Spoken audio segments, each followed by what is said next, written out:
The New World Order. Those are the roots of trouble. I imagine that right now you're feeling a bit like Alice, tumbling down the rabbit hole. Let me tell you why you're here. You're here because you know something. What you know you can't explain, but you feel it. You felt it your entire life. That there's something wrong with the world. You don't know what it is, but it's there, like a splinter in your mind, driving you mad. It is this feeling that has brought you to me. This is your last chance. After this, there is no turning around. You take the blue pill, the story ends. You wake up in your bed and believe whatever you want to. You take the red pill, you stay in Wonderland, and I show you how deep the rabbit hole goes. All I'm offering is the truth, nothing more. For we are opposed around the world by a monolithic and ruthless conspiracy that relies primarily on covert means for expanding its sphere of influence, on infiltration instead of invasion, on subversion instead of elections, on intimidation instead of free choice, on guerrillas by night instead of armies by day. It is a system which has conscripted vast human and material resources into the building of a tightly knit, highly efficient machine that combines military, diplomatic, intelligence, economic, scientific, and political operations. Its preparations are concealed, not published. Its mistakes are buried, not headlined. Its dissenters are silenced, not praised. No expenditure is questioned, no rumor is printed, no secret is revealed. But I am asking your help in the tremendous task of informing and alerting the American people. And now, welcome to another episode of Down the Rabbit Hole. Here's your host from federaljack.com.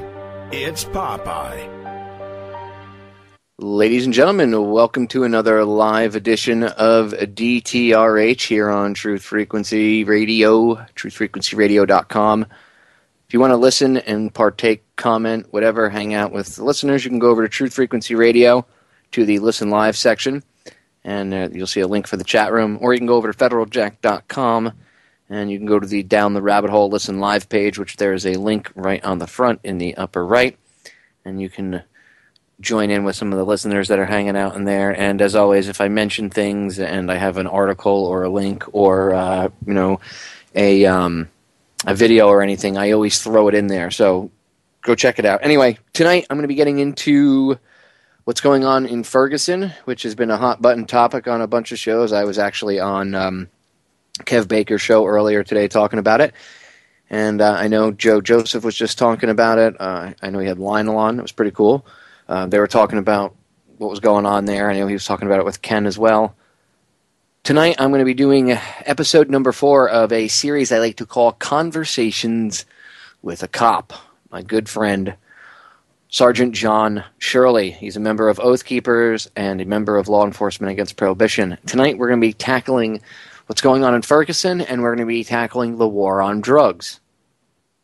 We were originally just going to do the war on drugs, but between the time that John was on the last time and this time, Ferguson has happened, and the two of us wanted to get into this and cover it.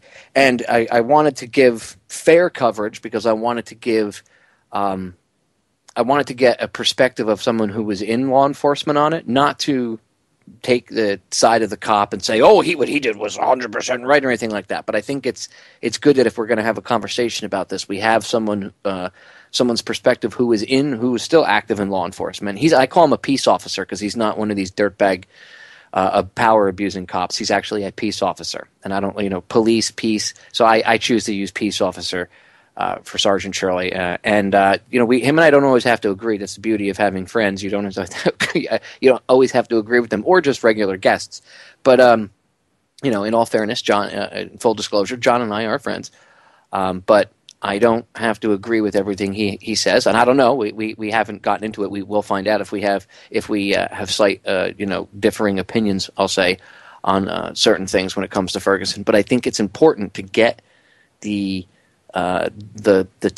perspective of someone who is in law enforcement, so that you're just not bashing it, because then you're really not having an open and honest debate if you're just bashing. And remember, John has come on before and talked about police brutality, and we've talked about different ways that we could try to restructure things, perhaps change just certain rules, like having maybe the police living in the area that they're policing, things like that. So we've talked about the issues of police brutality before, and as I said, I think it's just really important when talking about this whole thing, this whole mess, of getting someone's take that is in law enforcement on it. So without wasting any more time, I want to bring John up to the line, and I want to get his take on what's going on in Ferguson. I want to pick his brain a bit. So first, let's bring him back up. John, welcome back to the broadcast again, brother. It's been too long. Hey, Popeye. Yes, it has been too long. Thanks for having me again. Right now, I look around, and this reminds me of something I heard a long time ago. It was an ancient Chinese curse, and it's may you live in interesting times. And if nothing else, you can say right now we're living in interesting times, and sometimes I think it's so messed up it's like a dream, but we're living it, and then things are happening faster and faster, and so, I think it's really important we stay on top of these issues and, really look at it from all different angles and be willing to disagree at times, but at least we'll all be honest, and maybe in the end we can all synthesize, a new point of view.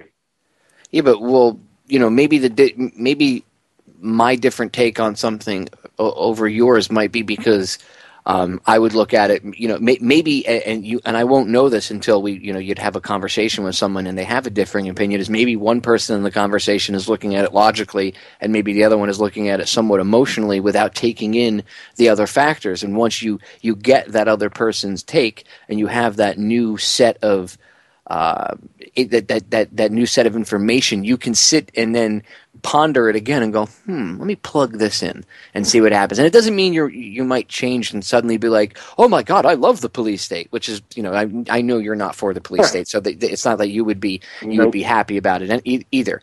But it is important to get your take on it from a law enforcement officer's perspective, because some people out there, the listeners, look, I did federal law enforcement, but I turned down civilian law enforcement opportunities.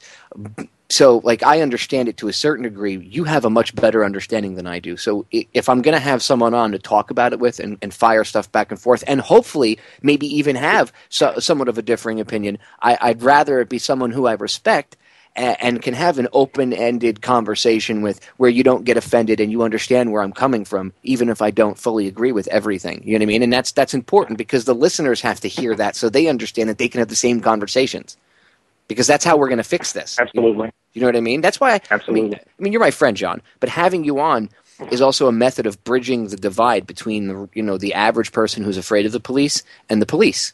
Your friends who are officers hear the broadcasts. My listeners who might not be cops, I do have some cops that are listeners, but I have listeners that aren't, obviously, right? So they hear the broadcast. Maybe it makes them understand that there is this way to reach out and bridge this divide, because that's what we need to do. Yes, absolutely. Before we even jump into the meat of the issue with Ferguson, I think there's one thing that pretty much everyone can agree on, at least people that look at it logically, is that when you look at the population makeup of the area around Ferguson, and you look at the makeup of the police department, there's a huge, huge problem. You've got a majority minority community being policed by a majority white agency. And I think that, I'm not one of these people that believes that the police department has to reflect exactly the makeup of the people they're policing. I think that's ridiculous on one level. But at the same time, it's also equally ridiculous to have a population being policed by people who aren't like them at all and who don't understand their problems or their issues, or it's unlikely they'll understand where they're coming from. And I think that before you even get to Ferguson, the problem with the Ferguson community and the Ferguson Police Department was a problem that has probably been going on for decades. And when you have a flashpoint situation like happened with Mike Brown and the officer, there's immediate distrust, because the citizens of Ferguson don't feel like they have any ownership in their police department. and it's pretty safe to assume the police department looks at the people they police as they look at them like they're the occupying force. And there may be some officers out there who disagree with me on that statement, but coming from the experiences I had in a large city, policing a population that was very different from myself when I was very young, I can tell you that it's really easy for that mentality to come into place. And when you mix those two things, when you have a society who does not trust their peace officers, and you've got peace officers who completely distrust the society they're policing, it's mixing, nitroglycerin and a shaker bottle. You're just waiting for it to go off. And so, looking on this from the outside, Michael Brown's situation could happen again tomorrow. It could have happened 5 years ago. It could happen 3 times in the next 6 months. But when you've got that recipe for disaster like you have there, it's just waiting for the ignition point. And so this was set to go off before Mike Brown and the officer's path ever crossed.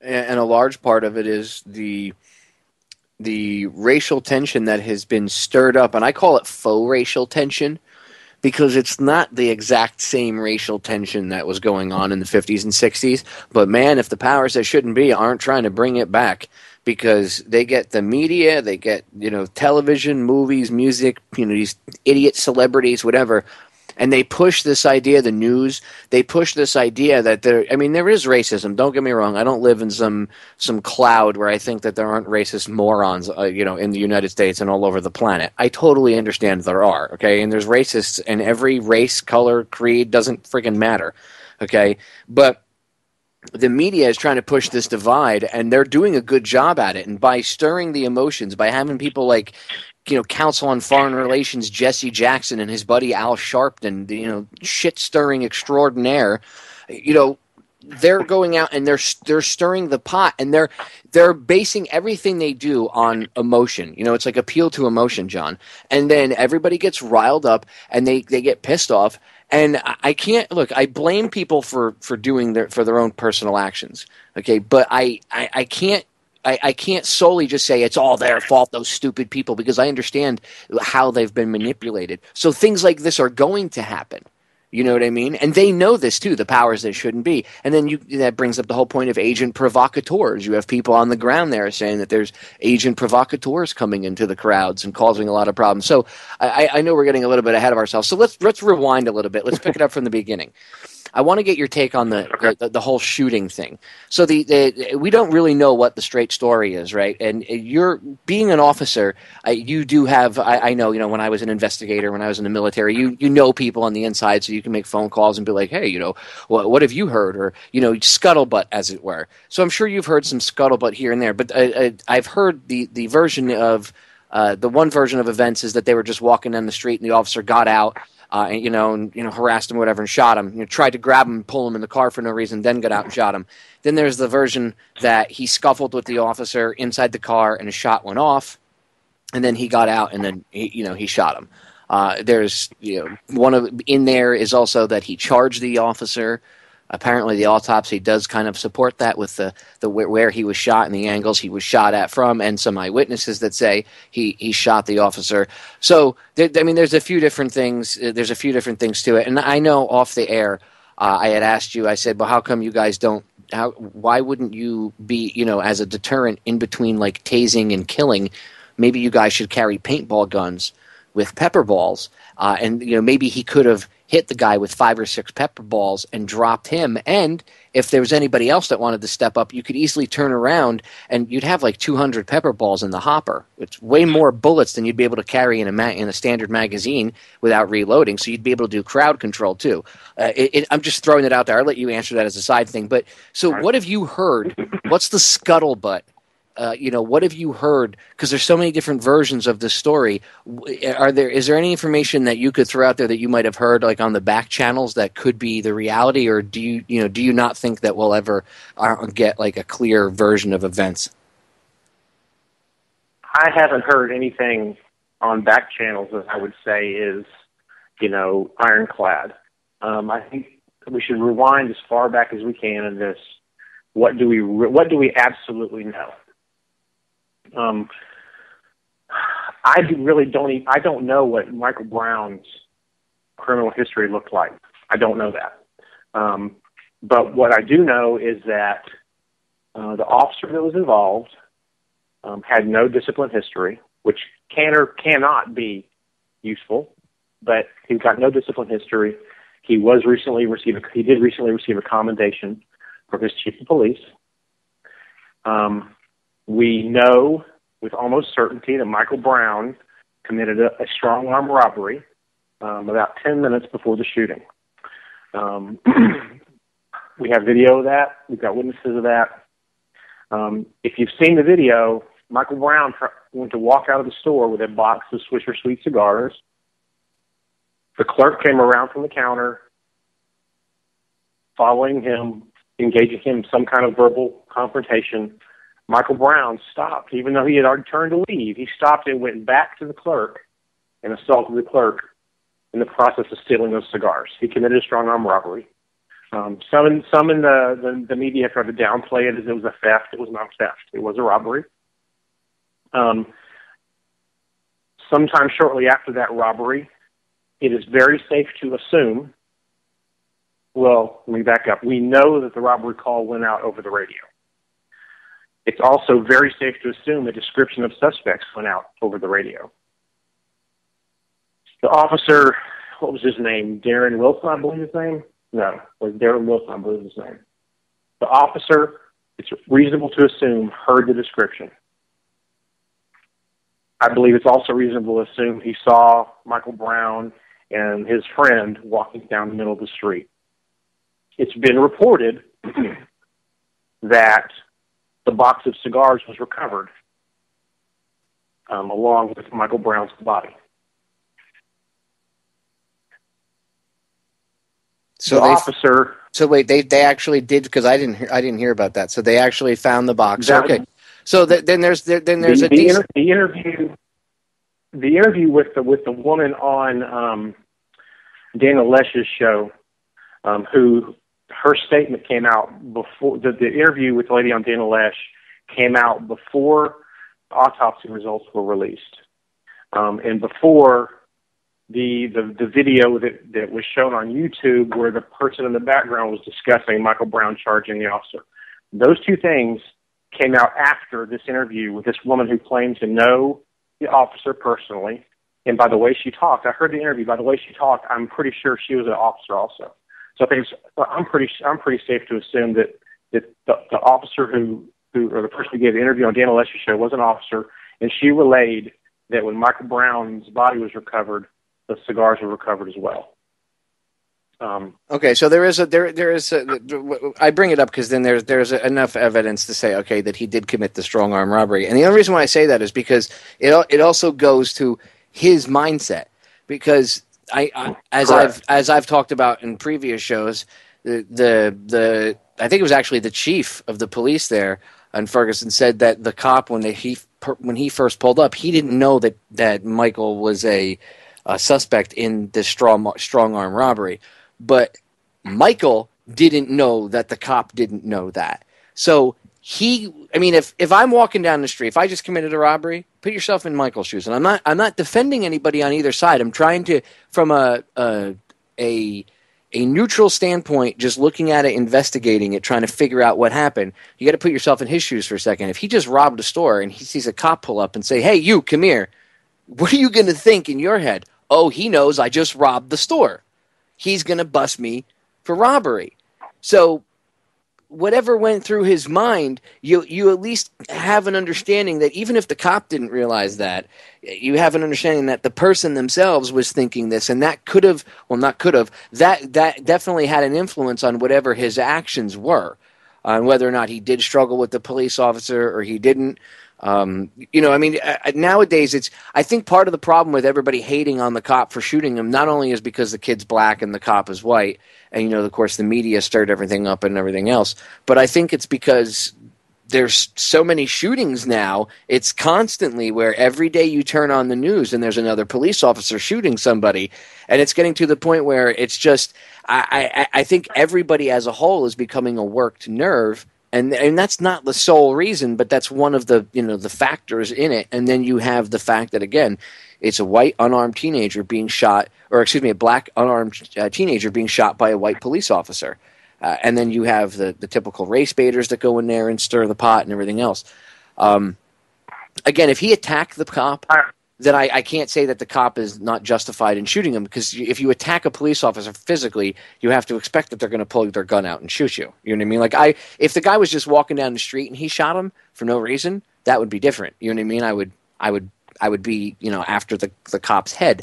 But if the guy did charge at the cop, and then the cop does have even if you don't agree with the magic words of "I felt threatened for my life," right, which you and I have talked about before. The cop, if you put yourself in the situation now you're not Michael Brown. Now put yourself in the situation of the police officer. Would you, if you had a big hulking guy coming at you and you didn't know what he was capable of, and you don't know if he's on something or not, what would you do? So it's like, I can understand both sides, but I also understand the other factors too that have helped feed this situation. It wasn't just a factor of black kid, white guy. I know the media and the race baiters and everybody else would like to think that it's not that simple. There's more to it. I mean, there's a lot about police brutality. There's a lot about police overreach, police, militarization, things like that. There's also the issues of the lower income areas and the black community being. I mean, I've talked about this before. The black community was steered away from where it should be years and years and years ago. That's why they killed Martin Luther King Jr. and everything else. But anyway, you have to do so much research and hours of it to be able to understand all the different factors. That's why I say it's not so simple just to look at this and be like, oh, he did it, blah, that cop executed the guy, get all emotional and get pissed off. And I'm not defending the cop. The cop could have been totally wrong, but the kid could have been totally wrong. You have to let the evidence speak. And if the police officer is in the wrong, John, then he should be held accountable. But if he's not in the wrong, he shouldn't be held as a murderer either, and he shouldn't be put out there as a murderer. And either way, I think it was really irresponsible for the media, by the way, to go up to his house and pretty much, map out where the guy lives. We've seen them do this other times too. Anyway, I'm grandstanding here. So continue. So your thoughts, because I know you have a ton of them. Okay. Let's be very clear. Michael Brown was 18 years old. By distinct definition, he was a teenager. But Michael Brown was 6'4" around 300 pounds. This was a man, a very large man. I'm like 6'2". Michael Brown would seem like a Hulk to me. He outweighed me by quite a bit. He was taller than me by quite a bit. Going back to the video in the store, Michael Brown had those cigars. That small store owner was not going to stop him, and he knew it. He was walking out that door, and he chose to turn around and confront that store clerk when he didn't have to. He could have walked out of that store, and it would have been a theft. But he chose to turn back around and physically confront that store owner. Okay? Let's fast forward 10 or 12 minutes. According to the officer's statement, and backed up by, that's actually, I'm not going to go that far forward. According to the officer's statement from leaks that have come out of the investigation, the officer approached Michael Brown and his friend in the car, at some point passed them up, put it in park, and began getting out of the car. And this is according to the officer. Michael Brown came and shoved the door closed, pinning the officer in the car. The officer tries to get out again. Michael Brown again goes to pin him in the car. The officer goes to get out again, and Michael Brown, according to the officer, attacked the officer in the patrol car, wrestling for his gun and ultimately discharging his weapon inside the car. We'll get to that evidence later.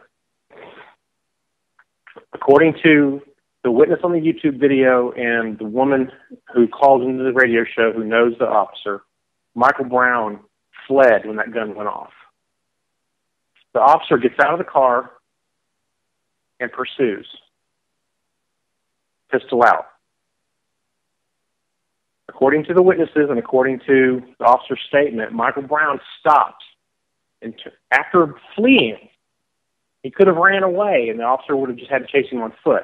Michael Brown stopped and turned around on the officer and taunted him for pointing a gun at him, and then rushed at the officer, which led to the shooting. It's important for me, I believe, to say that Michael Brown's actions, according to the officer on the scene, very much mirrored Michael Brown's actions at the strong-arm robbery 10 minutes prior. On the strong-arm robbery, Michael Brown was leaving, but when he decided that he was going to use his physical size to intimidate the person, he turned back around and shoved the store clerk down and intimidated him physically.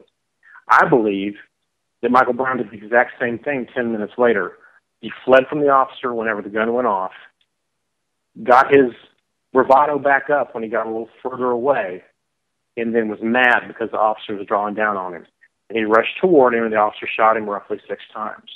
And the forensic evidence lines up with the officer's statement and lines up with the witness statement on the YouTube video. Yeah, and there's he been was shot some 4 times in the arm. There's been some twice in the head. There's been some other witnesses too. I didn't mean to cut you off the break, sneaking up on us, but there's been some other witnesses too and it all lines up as well. I'm going to pause us right there, John. And again, I'm not taking sides here. I'm just saying we have to let the facts go where they may. And then once we hash out like what happened with the shooting, then we have to hash out who was stirring up the pot and causing riots and other problems. So stay tuned. We'll be right back, ladies and gentlemen.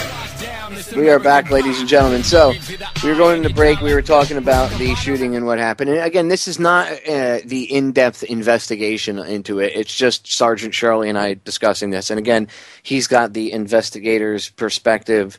I did investigations for a while, but he's got way more years and much more investigative experience than I do, and I 110% respect his investigative prowess, we'll say. So he's breaking this down for us. He's taking the information that he's been able to get on it and gather together.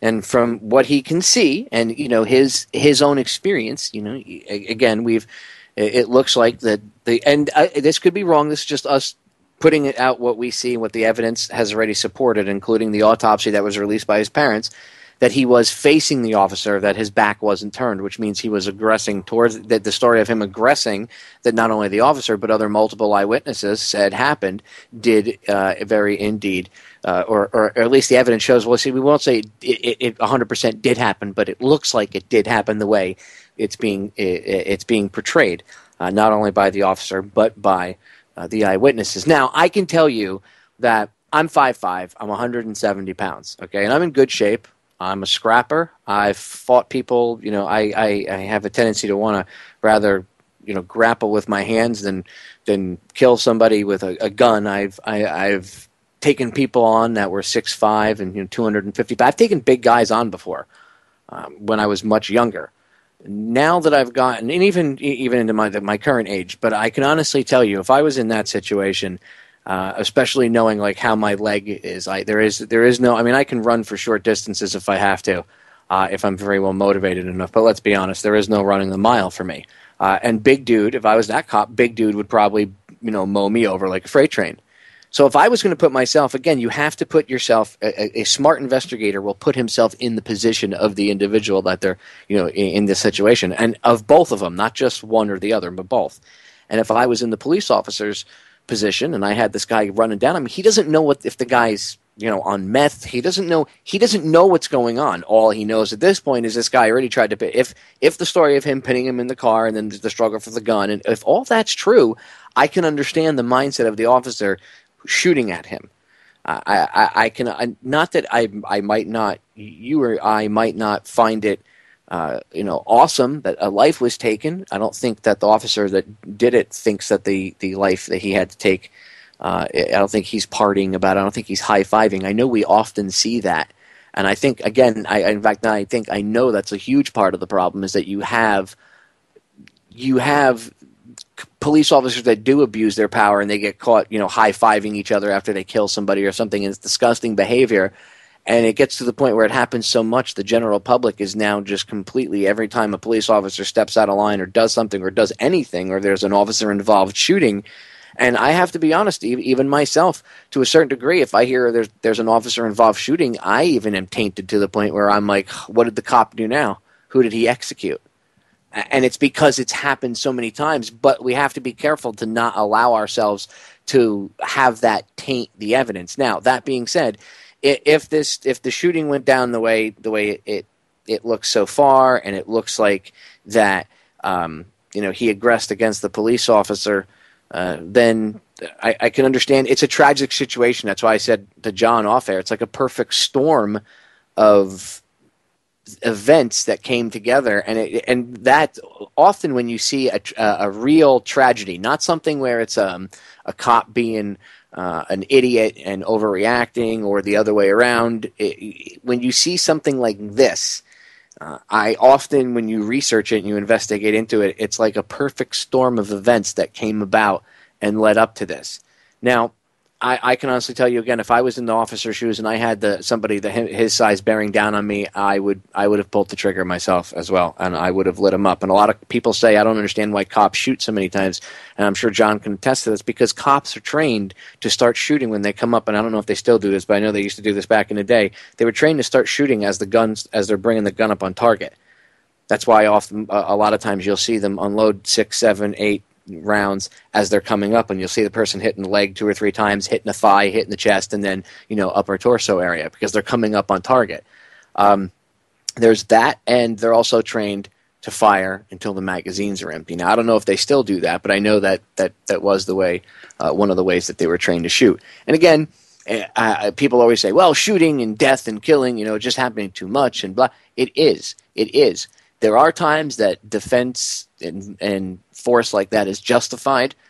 I'm not saying it was in this case. Again, we need all the facts.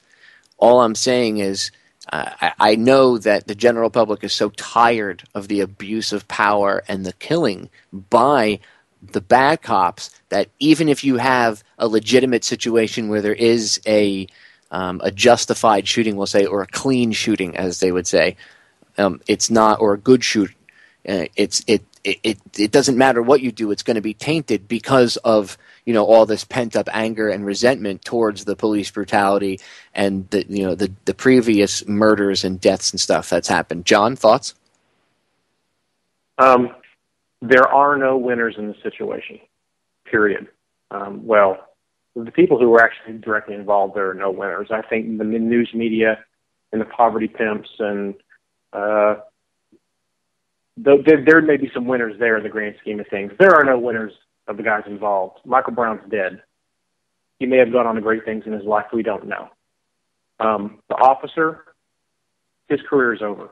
Even if he's fully exonerated a year, 2 years, 3 years from now, his career in law enforcement is over, at least in Ferguson, probably wherever he goes. So there are no winners here. It's an unfortunate situation, and these tragedies, when you entrust people to keep the peace, and you give them a firearm and say, if your or someone else's life is threatened, you can use this in somebody's life. If you give someone that power, you're setting up a situation where there's going to be tragedy. It doesn't matter how bad Michael Brown may have been, his family's still going to mourn his death. He still has a mother who has lost her child and a father who's lost his child. The officer, he's going to lose his career. His family's going to grieve. He's going to have to be looking over his shoulder probably the rest of his life. So there are no winners. And so the best we can do is put this together and try to gain some perspective on it. So long term, hopefully in the future, we'll have officers that are more responsible and people that are less violent, and we won't have the situations happening 500 years in the future. Taking a step back for a minute, back to the shooting. The one eyewitness, which is Michael Brown's friend, who told the story of hands up, don't shoot. Okay, Michael Brown was executed. He had his hands up.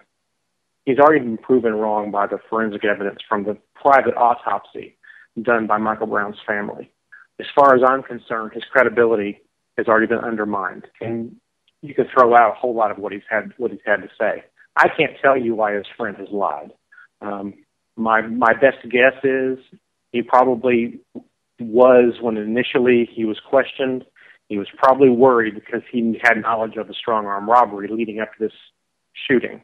And so to defer as much responsibility as he could, he tried to paint the officer in a bad light. If I remember correctly, you see him on the surveillance video. That's him with his. I think he was in.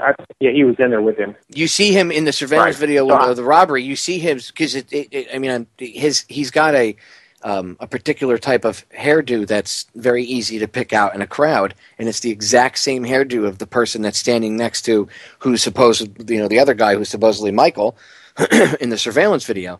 So, to me, CYA. That's why he did it. He was covering his rear end is why he did it. You know what I mean? I mean, and I'm not trying to disparage anybody, but if that's the way it is, and that's the truth, then it has to be told. You can't run around getting everybody all riled up and pissed off with a fake version of events, and then when the truth comes out, go, oh, well, okay, well, that's what really happened, but be all hush, hush, quiet about it. Oh, no. Now you got to go repair the damage that's been done. Right. So, to me, your best witnesses are apparently, according to a reporter in St. Louis, there are over 12 witnesses that have supported the officer's version of events. Time will tell whether that's true or not. But we're going to say there's multiple witnesses who corroborate the officer's story. The one witness who said that Michael Brown was executed has been shown to be in question. I think it's pretty safe at this point to make a rational assumption that most likely the officer was either completely right or mostly right in this scenario. But to me, that's only one small snippet of the issue of Ferguson. The actual shooting is one small piece. It's the public's reaction and perception and the government's response is, to me, honestly, at this point, the larger issue. Because for people who are on the ground in Ferguson tonight who are hell-bent and pissed off because they think that Michael Brown was executed, you're not going to change their mind. They've decided that's what happened, and they're going to move forward like that. You take into account that there have been outside influences coming into Ferguson from all over the country who are nothing but agent provocateurs and troublemakers whose sole purpose in life is to create mayhem, to further their political agenda.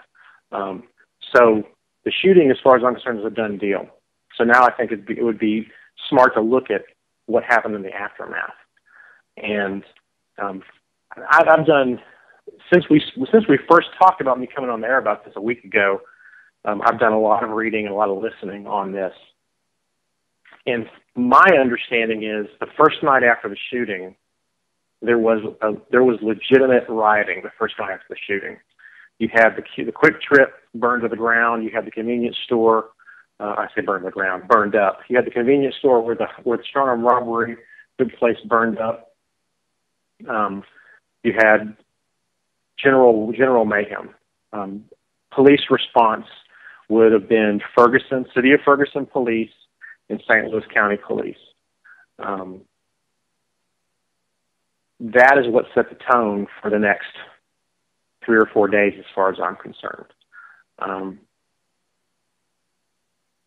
The one thing you can say about the first night is the rioting and the mayhem was pretty much homegrown Ferguson.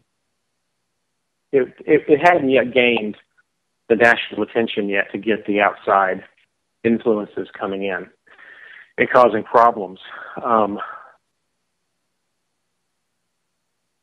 And that night, I don't think that Ferguson PD and St. Louis County had the training and the personnel to truly put things back into order at that point. And so, to me, that was the beginning of it going south. Was the very first night. Since then, I think you've had a lot of outside influences, and I guess I'm going to back up a little bit. According to a a gun shop. It's a gun shop and something else, tattoo parlor. It's located a short distance from the Quick Trip and the convenience store that was burned. There was lots of looting going on that first night, but it was not everywhere, because the guys who were at the tattoo parlor / gun shop, they were standing outside their store with AR-15s and other weapons like that, and their store was not bothered. According to, and I listened to the interview with him, according to him, that first night was pretty crazy, but it was not completely widespread. It was limited to a couple of blocks. The couple of nights after that were actually not they weren't very violent. And I think what happened is, on those following nights, you had more peaceful protesters than you had violent protesters, but the police, and this is my opinion, the police were still gunning for what they were thinking happened the first night. And I think the couple of nights after the first night, you got a generalized overreaction by the police that kept the emotions inflamed. And then you had the provocateurs come in after a few days. And now, no matter what the police do, they're having violence every night. And at this point, I really don't know. Looking at this from a civil liberties perspective, because I take civil liberties very seriously. When I took my oath, I took it very seriously. And looking at it now, I don't know how you go at this problem that's happening right now and cure it.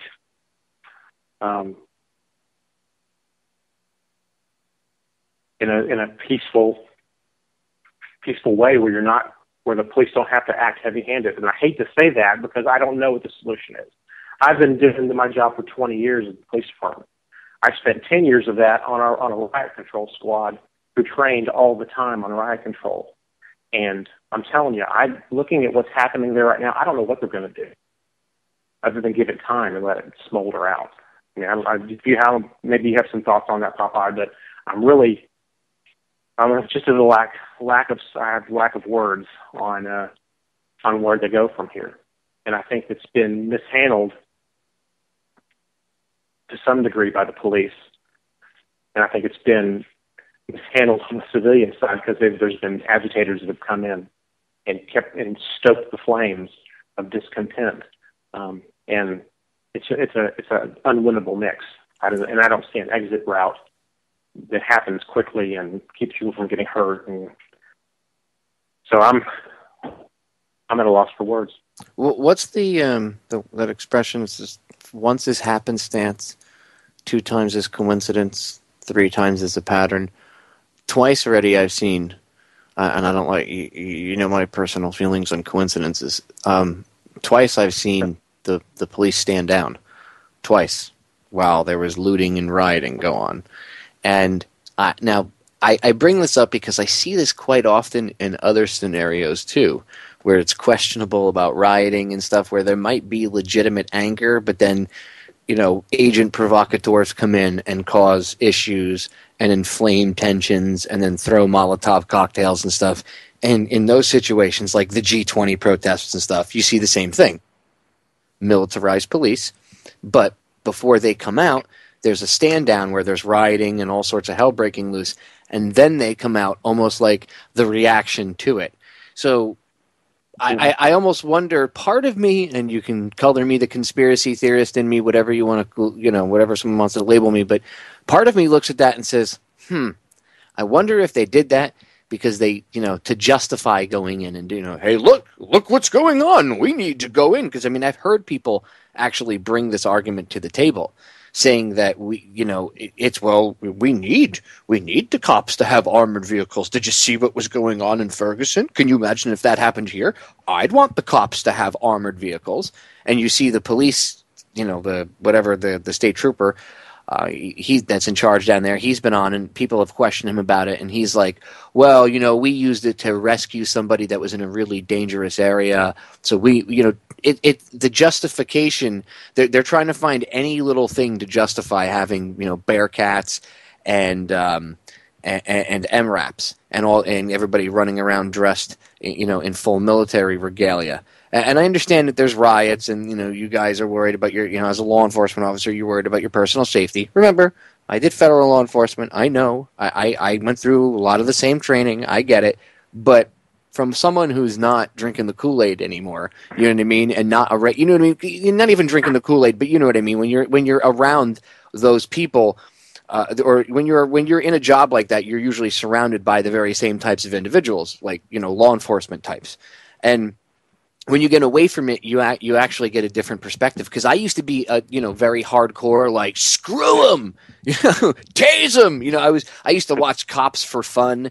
And I'm a very freedom oriented person, but there was still a part of me that believed, because I had been raised, to a certain effect, even though I didn't like the police, to a certain, degree in my town, and I got in trouble here or there, like every kid does, right? We've talked about this, but it's still like I had this, oh, well, what they do is justified. There's a war against scum in this country, right? And then I started to unplug my brain from the matrix and realize what was going on. So I can't get down with the driving around in the Bearcats and the firing of tear gas and everything else. That, to me, exacerbated the situation. Like, I understand if there was real rioting and stuff like that, but like you said, generally, if it was real, say that first night was real, right, that it had calmed down. And quite often, more often than not, if that is real, because there is real riots as opposed to people that stoke them, right, like black bloc type individuals, things like that.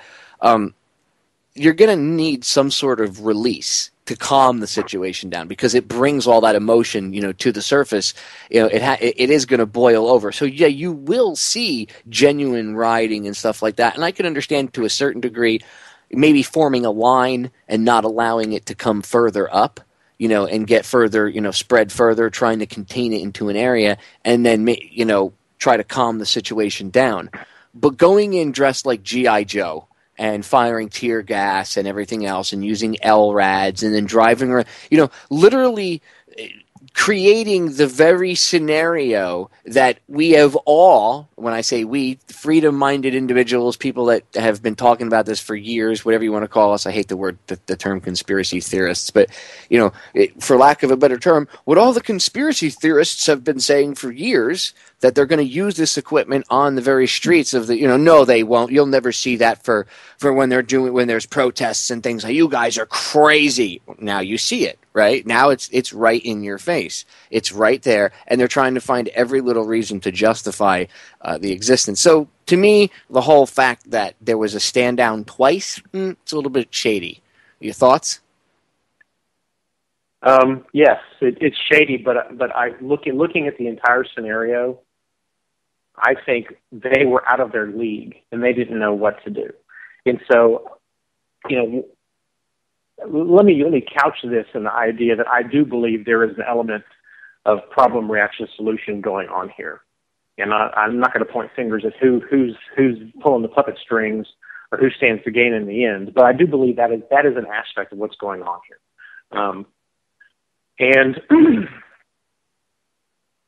the militarization of the police, which I'm very much against, contributed to this problem.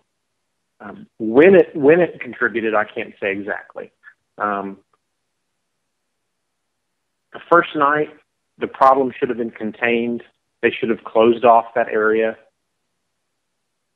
taken video as much as possible, arrest the people that are obviously breaking the law, identify the ones that are coming out of the restricted area, because your videotape's going to probably show other things that were going on. And then, honestly, and as much as I hate this as a civil libertarian, you've got to keep you have to keep a lid on that area so that can't be the focal point of what was going on. I think what happened with them out there is they had changing command structure, so there was never any unity of command going on out there.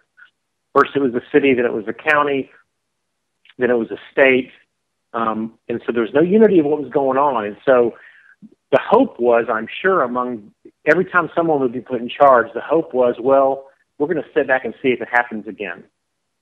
And so they'd sit on their hands, and it would happen again, and then they'd go and they'd have to overreact to quell real violence. And then the political winds blew. They changed leadership structure because somebody wasn't happy about what went on. The new guys come out and go, we don't want to be real heavy-handed, so we're going to sit back and see what happens. Maybe it'll calm down. Oh, it didn't calm down. It's happening again. So then we have to go in.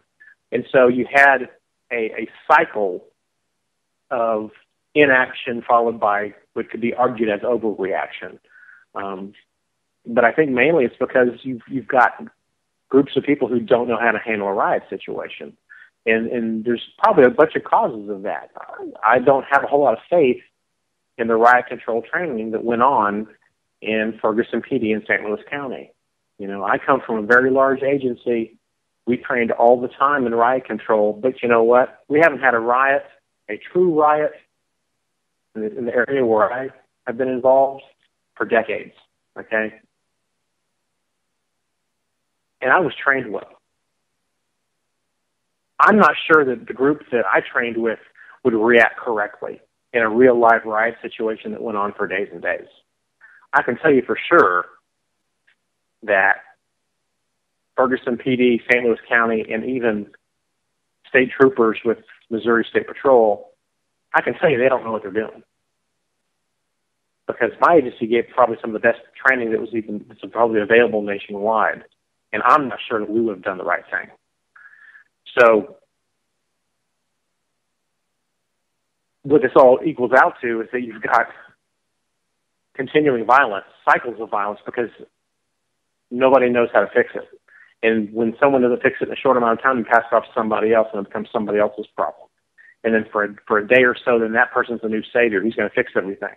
Like that captain from the Missouri State Patrol who grew up in the area. He was brought in, and for 24 hours, things were calm. He solved the problem. He's from the area. He understands. But you know what? There's more going on. It's not just the people of Ferguson who are causing problems or potentially causing problems. It's people from the outside who want to cause problems, who want to be agitators for their own political purposes. And I think more now than you saw, especially the first 3 or 4 nights that it was going on, I think the people from the outside are probably causing the majority of the problems at this point. And so then it becomes a question of how do you control the influences from these outside agitators? And I'm not sure that there's a viable solution that'll be both effective and politically expedient. We can throw some ideas out on the other side. I'm going to cut us off because the break is sneaking up on us. Ladies and gentlemen, do not go anywhere. The first hour just flew right by, John. Wow. Anyway, stay tuned, ladies and gentlemen.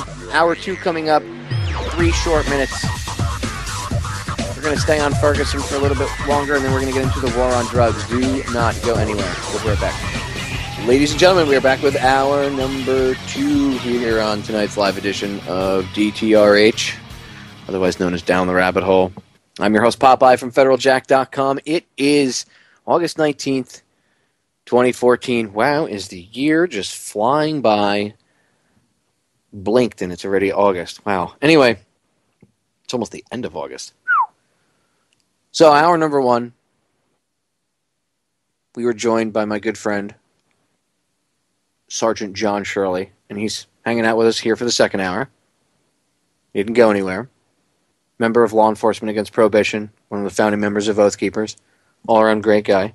And we've been discussing the shooting in Ferguson, the shooting of Mike Brown. We went into the situation in Ferguson, and then the shooting itself. Looking at it from an investigator's perspective, what we know about it, what the evidence so far points to. So we went over that. And then we got into the militarized police over-response, the possible reasons for the response, the stand down. And when we were coming into the break, John posed a good question. He said, I really don't know what the answer is. And he said, do you? And I have a couple of solutions, at least to one of the problems anyway.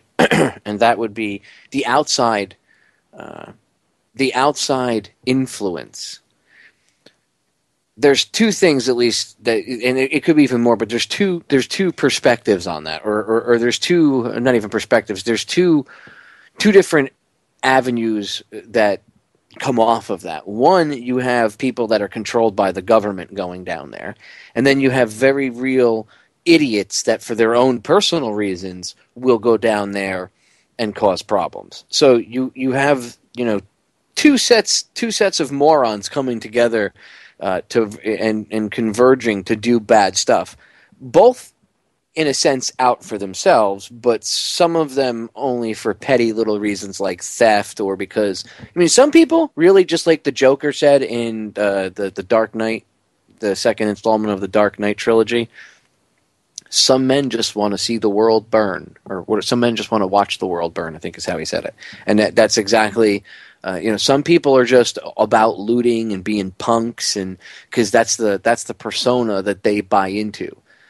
But a large portion of the people, the outside influence coming in, is agent provocatorish with, I would say, Fed government controlled. And you know what I mean, like the new Black Panther Party, for instance.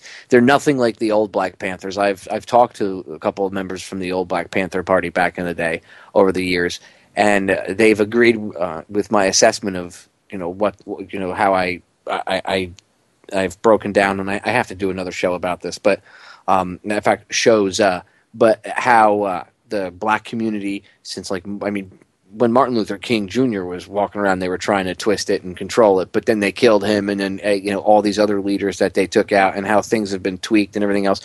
These guys, a lot of them, or at least the ones I've talked to, have agreed with my assessment, and we've had some great conversations, and I'm trying to get some of them to come on air, but these are not the same individuals that you see now.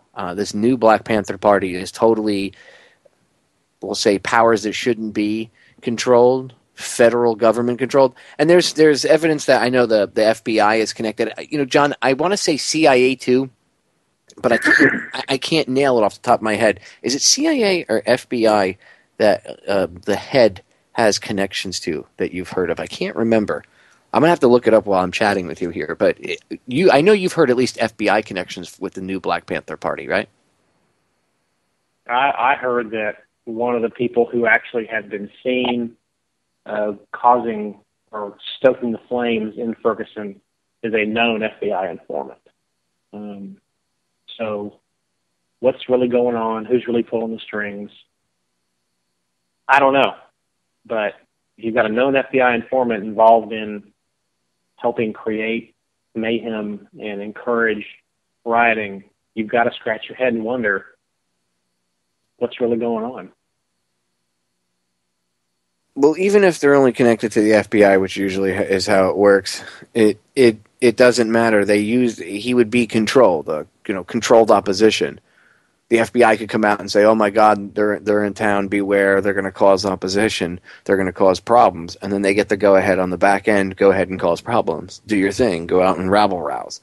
And again, compartmentalization. Each man only knows what he needs to know to get his job done, and nothing more. That is the exact definition of compartmentalization, meaning the people at the very top know what's going on, and then they tell their little lower lieutenants what they need to know so that their lieutenants, can go do their job and get their underlings to do their jobs. And then that underling that the lieutenant tells goes and tells whoever underneath him what he needs to know to get that, for that person to get their job done. And it goes down the line, and that's how it goes. So the guy at the very bottom, the ones that are outgoing and causing trouble, it's just like our soldiers, right? They're sent out to go do the dirty deeds, and the people at the very top are the ones that are actually planning the dirty deeds and understand the real depth of what's going on, as opposed to the people on the ground usually don't. And that's how it's done.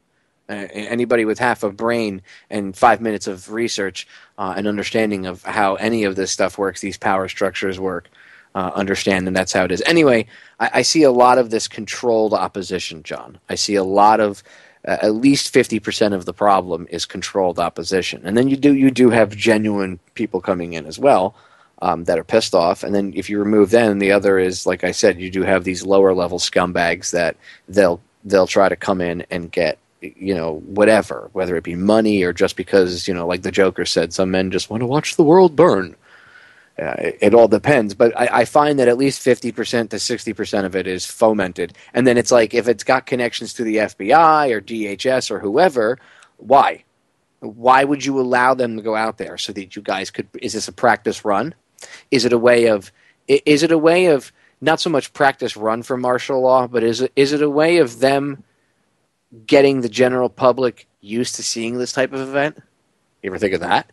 You ever think that maybe the people at the very, very top know how to manipulate the entire situation so that it plays out like this over the course of a week or 2 weeks on purpose? So, and then they get their media, they have the people that control the media. Hey, you focus on this, you do this, you over here, you in the law enforcement, you do this, you over here, you do this, and then, the people at the very top, they're working all of these people like chess pieces to create this scenario for the almost like set pieces, not even chess pieces, but set pieces in a live action play, John, for the rest of the world, or at least in this case, the rest of the country to look at and get used to seeing this type of equipment being deployed on the streets of America against protesters, whether they're burning buildings down or peacefully protesting. Doesn't matter. That's more like, how did Donald Sutherland say it in JFK? That's more like window dressing and and background stuff, like almost like pictures on the walls and stuff, as it were, in the movie. It's background details. It's somewhat important, but not the main reason. So maybe the main reason is getting people used to seeing this equipment being deployed. Easing it in, so to speak. Thoughts? I think that could very well be one of the points, or one of the goals. Military hardware on the streets of America is never acceptable. Never. We have to find a solution in Ferguson that doesn't require MRAPs and National Guard troops deployed on the streets of the town in the United States. By the time that happens, there have been failures after failures after failures. And honestly, what's the National Guard going to do? Are they really going to tell National Guard troops, you've got these rules of engagement, and one of them includes mowing down civilians? It's not going to happen. So they're just window dressing. Their only existence is to create an impression. They're hoping that the impression, the stated goal is to hope the impression calms people down because I guess they're afraid of the National Guard. But to me, we don't need military troops in uniforms on streets of the United States ever. That's a failure, and I think unfortunately they're just fodder for the politicos who are pulling the strings. Last I heard, the National Guard their sole purpose was to guard the command post, which really shows me that they're really there for no purpose other than window dressing. We're not going to solve this by over-militarizing, because nobody's going to agree that we need to use this military equipment against the American people. So it's just a scare tactic, or a tactic to get people used to seeing the stuff on the street. And it's not the job of law enforcement to be an occupying army, and we have to get the National Guard not uninvolved with the situation, because they're not going to help. They're going to cause more problems. And honestly, I'm not even sure the National Guard is trained even as well as probably Ferguson PD is at controlling crowd control situations. So it's a mess, and it's hard to look away from this and not think that those that are in power like to see the mayhem, because it gives them a reason for being. It gives them a reason for equipping the city officers or the peace officers with military equipment. And at the same time, it stokes the other side of the coin, people railing against the police, and creates more anger and distrust. So it's, once again, rolls into the whole Hegelian dialectic, problem, reaction, solution. The problem is, depending on your viewpoint, either the mayhem on the streets or the over-militarized police. Okay? Well, the reaction is to more militarize the police or increase the distrust of the citizens. So the solution is obviously more government, more control. What are the people on the ground in Ferguson doing? They're calling for the feds to come in. We're going to fix everything. That's the solution. You can't trust these yokels. We need the federal government to come in.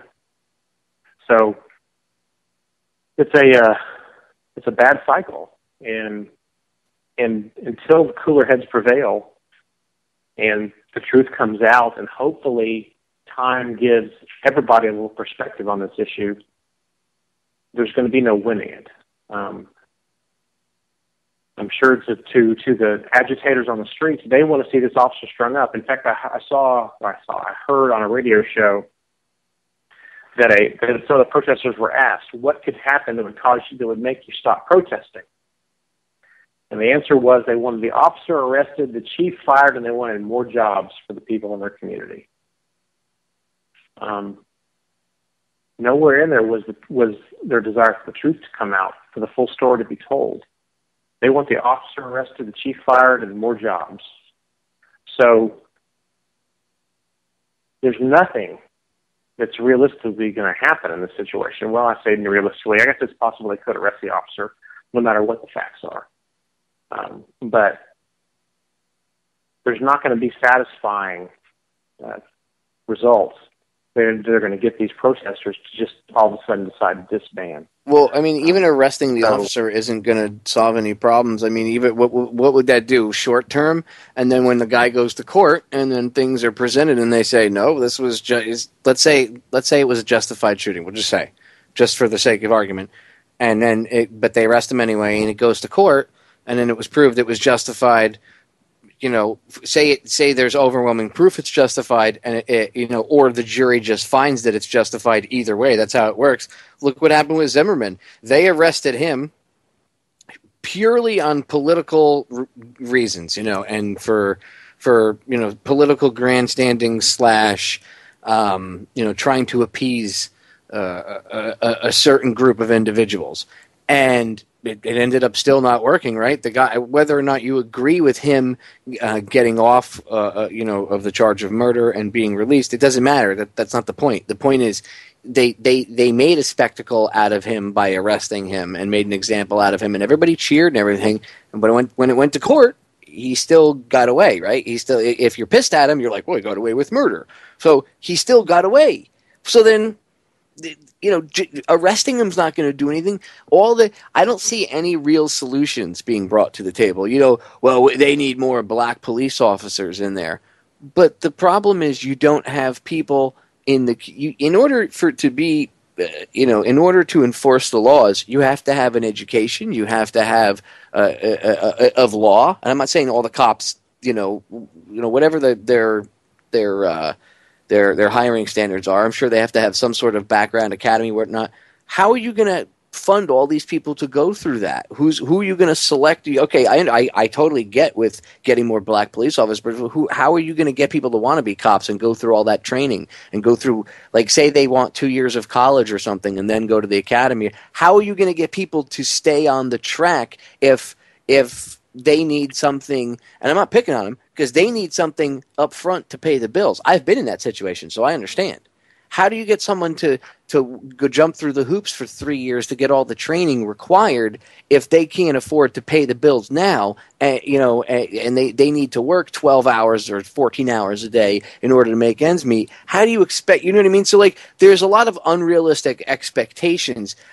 Not that it shouldn't be a little bit more demographically equal, and that's really hard to do because demographics themselves fluctuate. But I understand that it is a little bit like if you have I don't know how many, I think there was like 50 something officers, right? So let's say there's 50 officers in the department. If 3 of them are black and everybody else is white, and it's a predominantly black area, okay, I can understand that the disparity there. Maybe try to get half at least, 50-50. That way you and honestly, you and I were discussing this. I think another part of the problem is the fact that because police departments, and you can get into why they do this, but I know that as on a bigger level, it's about show of force, right? So the more cop cars on the street, it looks like there's more cops out there, even if it's just a tactical thing. I get the idea, but honestly, it's not tactically efficient to have one cop, one car. If there were two officers in this situation, perhaps he wouldn't have come up to the car the way he did, because they would have known that there's two cops in the car. So maybe his attitude right off the bat would have been different, meaning Michael Brown's. Maybe the scenario wouldn't have played out the way it did, and he wouldn't have gotten shot, and this young man's life wouldn't have been ended. Maybe he would have gotten arrested, maybe he would have gotten charged, but maybe he wouldn't be dead. And I'm not saying it specifically because there was only one cop, but that adds to the whole equation overall. The cop was by himself. And, I understand the police want to do the chiefs and, whoever the commissioners, they want their officers to look, tactically, they want it to look like there's more out on the street. And I get the whole concept of faster response times and all that. But still, I think for the officer's safety as well, because now you're putting the officer into this mindset. He's not as comfortable. If you've got a partner, you've got some backup. I mean, you're still going to be intense if you're in a situation, but I think having the officer by himself automatically puts them in that fear mode, and that leads to more problems where you have more officers overreacting and shooting or being more brutal than they need to because at the time they're by themselves. And maybe perhaps they're acting on fear and emotion. And I'm not saying that having two of them there would stop that all the time, but I think that having a partner there would ebb that fear back a little bit. And perhaps the one guy, like it used to be, a lot of times you'd have one guy that was would think one way, one guy that would think another, and they would play well off one another. Look, you've been a police officer for a long time. You know what I'm talking about. You've worked with other cops before, where I'm sure you've ridden with a partner before, and you understand that there's just a different flow and a different feeling when you're by yourself as opposed to when you have a partner with you. So I think that would go a long way with solving some of these problems in the long run. I mean, and this is stuff that has to be done because, when we're throwing solutions out there, it all has to be done long run. Nothing is going to fix this short term. Everybody has to understand and get off the emotional bandwagon and understand that you're not going to snap your fingers and all of this is going to end tomorrow. But if we start implementing some of these positive ideas, it will change just as fast as it changed into bad from where it went to where it is now. Again, the police officers when I was a kid used to wear uniforms, but they were sharp uniforms with ties, and you looked at them and you were like, wow, I want to be a cop. Now you look at cops and people are like, oh, it's the Dick Squad. Because they look like more like an occupying force than they do your friendly beat cop, the way it was when I was a kid. And I think that just as fast as it went downhill, we can get it back. But we have to have these common sense conversations and then implement a lot of these common sense solutions. So we got about 5 minutes for the break, John. Thoughts on riding with a partner as opposed to riding singly. And, I know you were telling me off air a lot of the reasons why the police do it. I think personally it puts the officers in more danger, which again then creates this situation of fear, and that leads to a lot of these overreactive, situations. Thoughts? There have been all kinds of studies done on one-man units versus two-man units. And personally, my opinion is you throw those all out. I think the real reason that most officers you see riding one-man units these days are because police departments live and die by response times. Anytime you see a department trumpeting what they're doing for the community, part of it, I guarantee, is going to be how quickly we respond to code calls, your emergency-type calls. It's easier to respond quickly to code calls with more wheels on the ground. More units out there rolling around, you're going to more likely have one that's closer. So they put more officers in one-man units because they want to keep that response time down. I know personally from riding the streets, I absolutely felt safer when you have a partner beside you. And I think that could very logically be translated into an officer maybe not being forced to be as aggressive as quickly, because he knows his backup's there. And I do believe that if this officer in the Michael Brown situation would have had backup, it could have been different. I'm not saying it would have been different. It could have been different because that officer would have known that his backup is right there, and he wouldn't be feeling like he was taking on this large man by himself. So I do think that makes a big difference, one-man unit versus two-man units. And you know what? The reality is a department could deploy two-man units in areas they know that are higher crime areas. And there's nobody's saying that certain race areas need to have two-man units versus not. You just look at the crime stats. Your high crime areas need to have more two-man units to deal with more aggressive situations, so the officers feel safer and they're not as likely to have to go to a higher level of force. Because that officer in that situation, he was, there's a force continuum, but as circumstances dictate, you skip over steps in that continuum. If Michael Brown had wrestled with that officer's gun and it went off in the car, and then 30 seconds later, Michael Brown is rushing back toward that officer was forced to throw out the force continuum and protect himself from a guy who's already attacked him. So you've got to have more two-man units. And what was the other aspect, Popeye, you were talking about?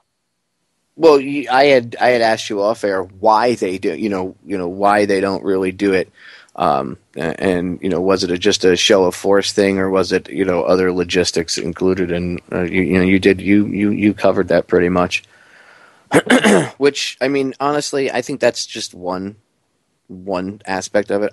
I don't think that's going to solve the whole problem, sending them all out.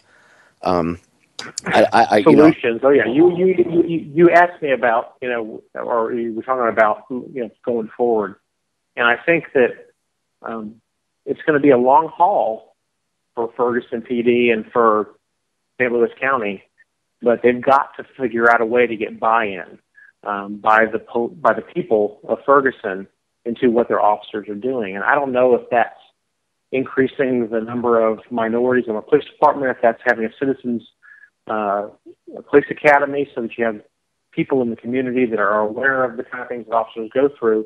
But to me, the emergency on the ground for Ferguson PD and for St. Louis County is to figure out a way to regain the trust of their citizens. So that would be job one, and that might even be something like a citizens review panel, a citizens review committee that will review all use of force incidents among those officers. And officers hate to hear that. But the reality is we derive our just powers from the people that we protect. So we should be expecting to have our actions reviewed by the people we protect. Here's my problem. Here's my problem with like citizen review boards or any of this stuff. It's going to be, if they do things the way I think they're going to do, it'll take them a year or 2 years before you get anything positive out of it, because they'll have to have reviews and they'll have to schedule it. And this month isn't good, so next month, the committee can't meet next month because Marge has a baby shower to go to, so we'll have to reschedule for the following month. And that's why things, literally, that's why things take forever, because it's stupid. Honestly, I think if you want a rock solid solution to this, I think one of the things we have to do is you don't want to rush, but you have to act a little bit expeditiously, and perhaps reform things to get people in the community. Try to reach out to get people in the community genuinely interested in perhaps being involved in law enforcement, in the long run in that community, to help again bridge that divide. But the other half of it too, or at least another part of it, is getting rid of the whole mentality of we're at war with the citizens. That goes to the drug war and a few other things. Anyway, break sneaking up. Stay tuned. 3 short minutes. Don't go anywhere. So we are back, ladies and gentlemen. Final segment. Hanging out with my good friend, Sergeant John Shirley. Still an active duty peace officer. And again, rare perspective. And it's funny, John, we thought we were going to have somewhat of a difference of opinion on this, but our opinion doesn't really vary too much. Again, your non-coppishness comes out of you as you talk, because even though you do talk, you broke it down. You said, look, it does look like perhaps the guy, at least in the case of the officer shooting him, it wasn't the officer executing him. It was what would be considered a clean or a good shoot. you're not like, hoo-ha, yes, they should ride the tanks over the protesters and take them out, even the genuinely pissed off ones that were genuinely rioting. So your trademark nickname is what do they call you, the non-cop? Is that your nickname? The uncop. Yeah, your uncopishness still oozes out. And I honestly don't think that we really differ too much in opinion on it. I mean, either way, we both understand that. Even if Michael Brown did charge the guy, he was 19 years old, and perhaps in an adrenaline-filled, machismo-filled, anger-filled, adolescent-filled, bad decision, he lost his life. At the end of the day, it doesn't really matter if you put all that stuff aside. And a 19-year-old boy is dead. The police officer's life is forever changed. Whether you believe it or not, I'm sure the guy's going to have issues about this for the rest of his life, especially because of all the problems that have happened since it. Right? That the people that live in Ferguson, their lives are changed. The shop owner, all these people, the stores that got looted, everybody there, everything is now completely changed. And there's a lot of bad that did come out of this. We have to look at it introspectively to try to learn from it and make sure this doesn't happen again.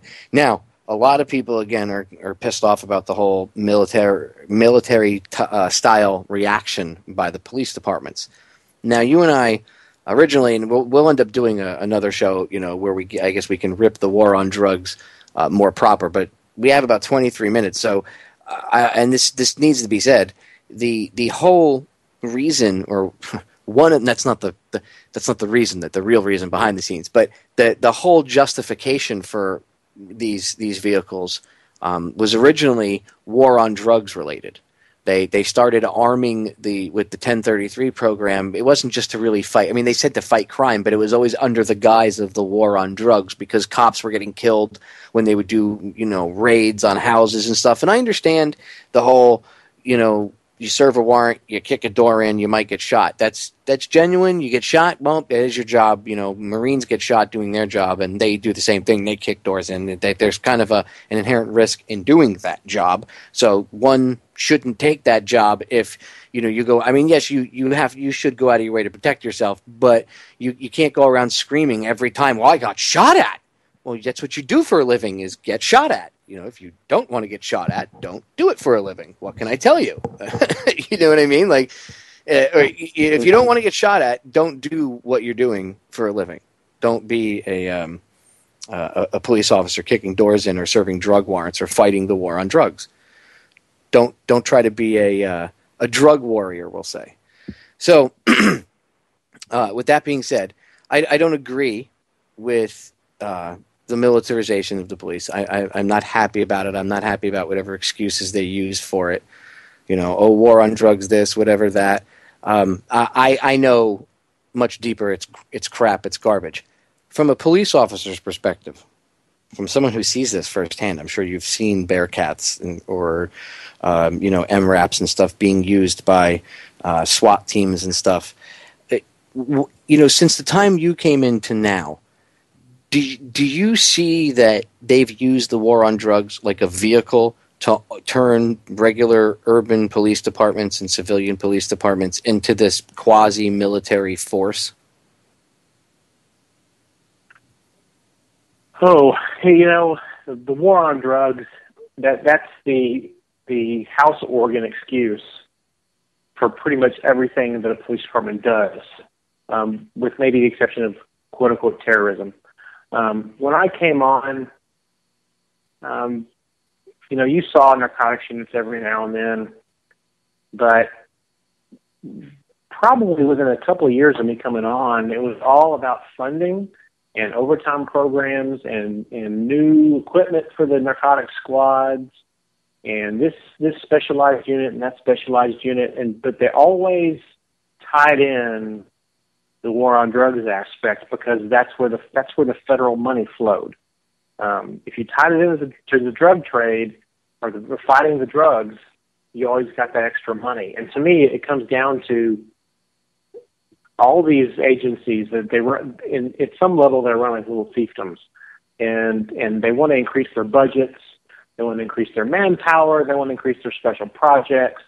They want to increase their equipment. And the way that they've been doing that for the past literally probably 40 years, but very much so in about the last 15, has been tying it to the war on drugs and now terrorism, which, they're actually, they try to mix the two, the war on drugs and terrorism. They link those a lot of the time to try to increase their funding. So right after 9/11, they did yeah.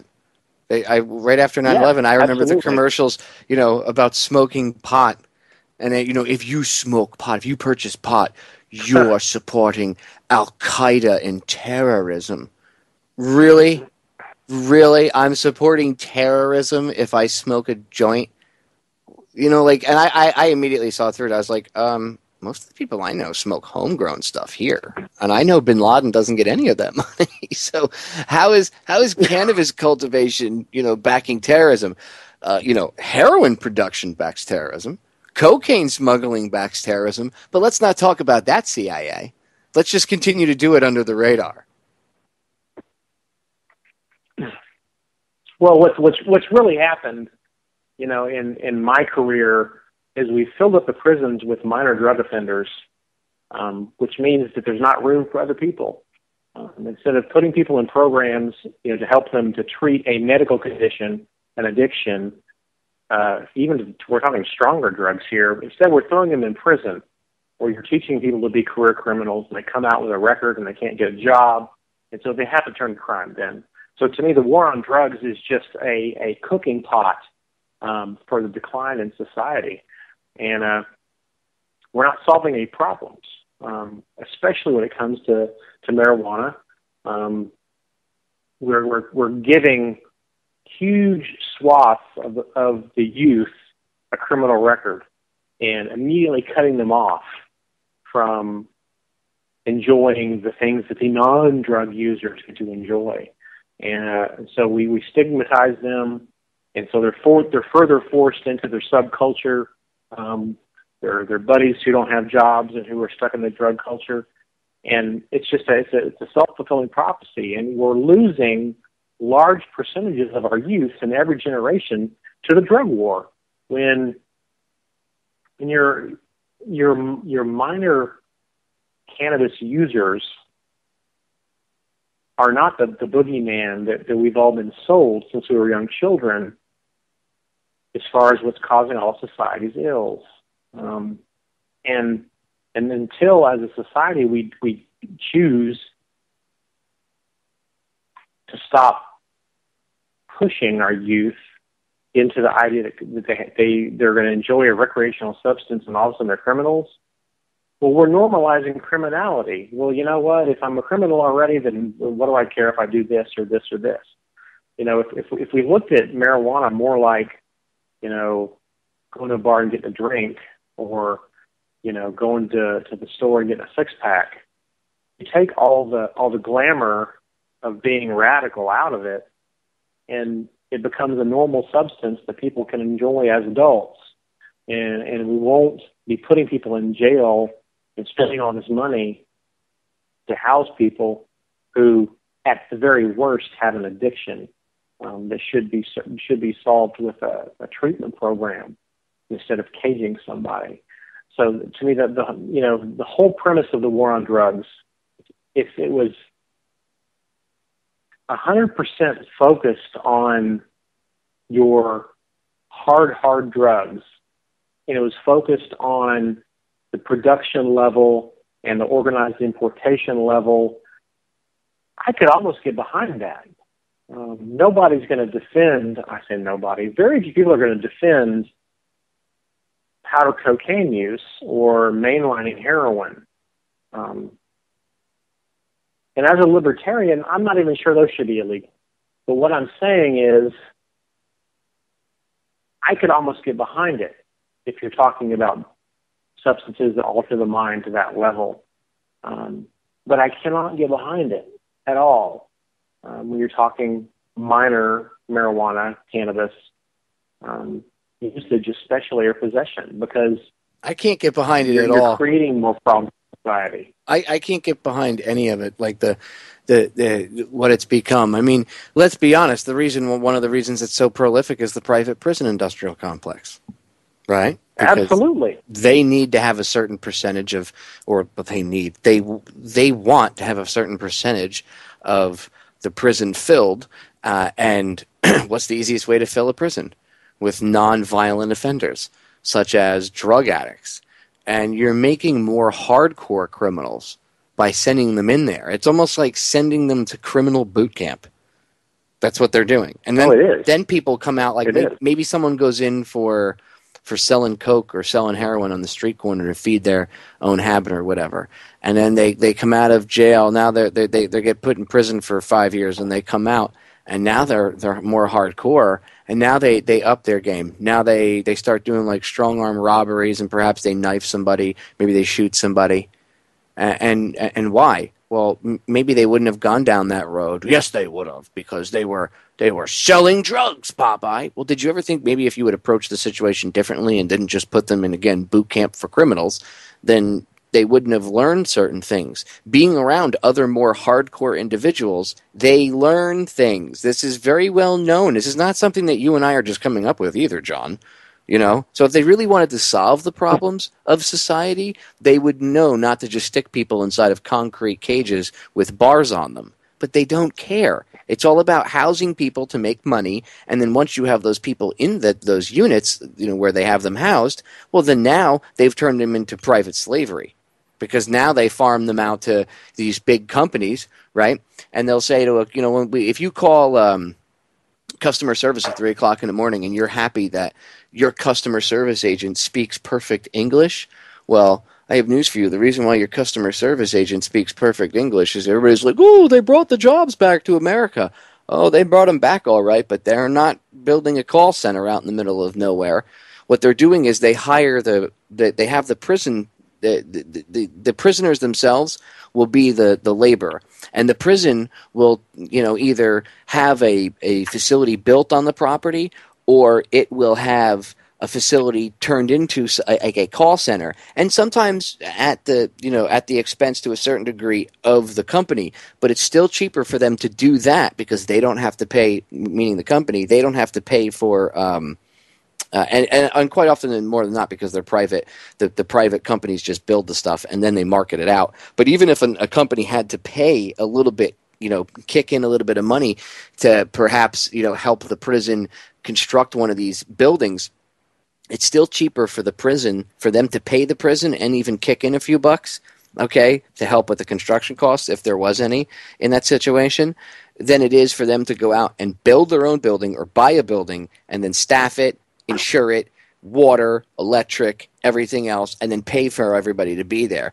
It's cheaper because now you have these prisoners. So instead of paying somebody, we'll say the standard rate for customer service rep, and I'm just throwing this out there, we'll say it's $10 an hour, right? Well, or say if they had to pay somebody out in the field to do it, we'll say it's $12 an hour. Well, what they can do is they charge the prison, say that they have the prison do it. The prison charges them, we'll say, maybe $9 or $10 an hour. I'm just throwing numbers out here to understand. So it's cheaper per person per hour. So they'll charge the prison, like, say, $10 an hour instead of $12, instead of the company being forced to pay $12 to, like, an outside individual. So each prisoner they charge $10 per hour for, and then the prisoners themselves are only making 25 cents or 50 cents.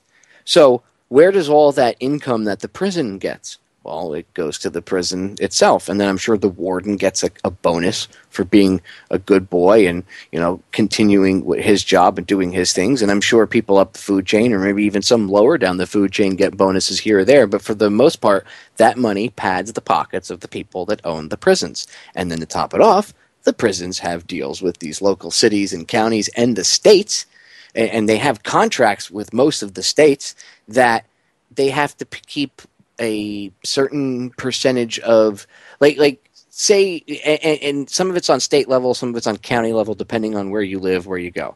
But we'll say there's a prison and it's in the middle of, county A, and this prison has a contract with the county, Or more so, it would be better for the state, because then they would get, it wouldn't just be the arrestees of the county, it would be with any arrestees in the state. The state court, the court system itself would send them there to that prison. So usually it would be via the state. But so let's go more reality wise. Let's say prison A has a contract. We'll use my home state of Florida, right? Because this actually is a real thing here in Florida. So it's not too far out of the ordinary. So Prison A has a contract with the state of Florida to keep 80% occupancy rate. Well, what happens over the course of time, John? People get paroled. You can't keep somebody locked up forever for even the minest of infringements. They try, but eventually people get out for good behavior, whatever. The parole board lets them out. So what happens? Say they're at an 81% capacity rate or 82% capacity rate, and suddenly, 50 people get paroled over the course of a few months because they've done their time, and all of a sudden they drop down to 78% capacity. Uh-oh. Well, they have a contract that the state they have to keep, at an 80% rate, and who knows what the contract says, that how long a period of time they have if it dips below it to get it back up, or else the state has to pay some sort of fine or fee. None of us know the details of the contracts, right? So we don't know what kind of little crappy stipulations are in there. So when it comes down to it, people being arrested is all about private slavery and somebody making a buck. That's what our supposed law enforcement system has turned into. It's all about making a dollar. In fact, I'm going to send you a link too. Down here, the city of Miami Beach is flipping out because they have a parking enforcement division that is separate from the police department. Did you know the parking enforcement division is the only division, and I'm sure it's still the same way. When I lived in Miami Beach, they were the only ones that didn't have to submit a budget to the city because they were self-sufficient. That's how much money they made. They run the parking garages, but the big money maker is the ticketing and the towing, because not only do they ticket cars and then make money off of the parking meters, but when a car gets towed, the towing companies down in South Beach will charge like $190 or $200 and something dollars. Well, a certain percentage of that money goes back to the city every time. So don't you think there's a financial incentive to tow people's cars? But they're pissed because they just put in this new electronic system and it's not working. So because their system isn't working, they can't write tickets. And they're all pissed off because they can't write tickets. And they're like, look, we lost $16,000 in revenue already. This is what we estimate because we haven't been able to write any tickets in the past couple weeks because it's not right. And they're actually bitching on the news, and they're trying to sell it to the taxpayers that the taxpayers are losing money because they're not able to collect this revenue. When it's not, the taxpayers aren't making any money. The parking department is completely self-sufficient because it's able to rape people. I mean, that you understand as working for the system that for a huge agency, I mean, they have their own little parking vehicles with license plate readers and stuff. They pay people to go out with handheld scanners and stuff. So they have like pretty expensive technology. For a governmental agency in a city to not have to submit a budget at all each year to the city in order to run is amazing. That shows you how much money they bring in, John. It's just ridiculous. And I bring it up. I know it's not beating people or shooting people or arresting people for money or private prison industrial complex money, but it's still the same thing. It's this idea that the powers that shouldn't be, the cities, whatever, they have the government, right? They have this idea that the only way that they can enforce rules or laws is to make money off of you. So it's not really about enforcing anything anymore, is it? It's all about making the almighty dollar. Well, it's about exerting control and making an almighty dollar. To go back to the private prison system, there should never be a profit motive for denying somebody their rights. And by allowing the private prison system, the government has installed a profit motive for depriving people of their rights. And to me, that is evil. It's crazy. And it's evil. And so one of the things that needs to be done is we need to get rid of the whole private prison system. There are things the government does that should cause some economic pain to the government. Depriving people of their rights should be one of those things that we should encourage the government to do as judiciously and as little as possible. But when you build a profit motive into something like depriving someone of their rights, what is that company going to do? They want to increase their profits.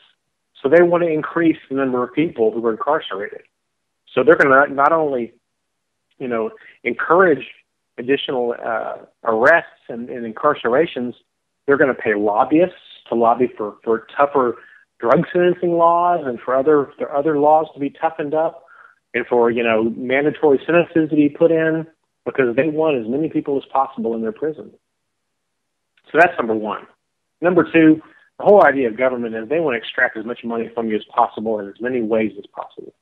And I'm pretty sure that where I live too, they've privatized the parking Nazis, as we call them. And in fact, they don't even hide it here. They're paid bonuses based upon the number of tickets they write.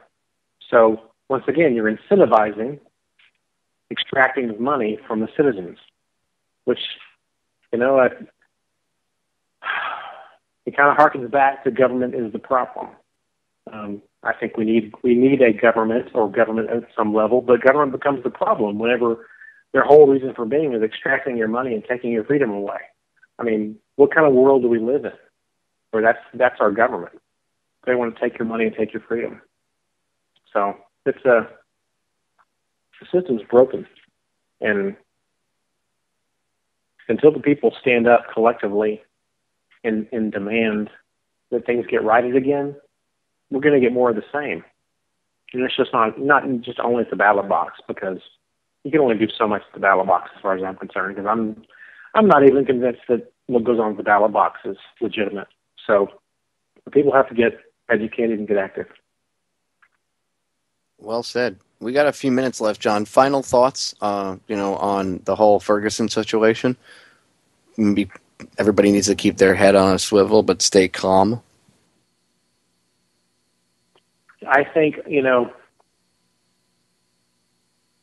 everybody naturally wants things to be solved immediately. They want immediate answers to what happened. Our 24-hour news cycle, we demand answers now. And all the answers are only going to be provided long term. All the witness statements aren't going to be out tomorrow. It's going to take months, if not a year. If there's a trial, it's going to take a while to get through.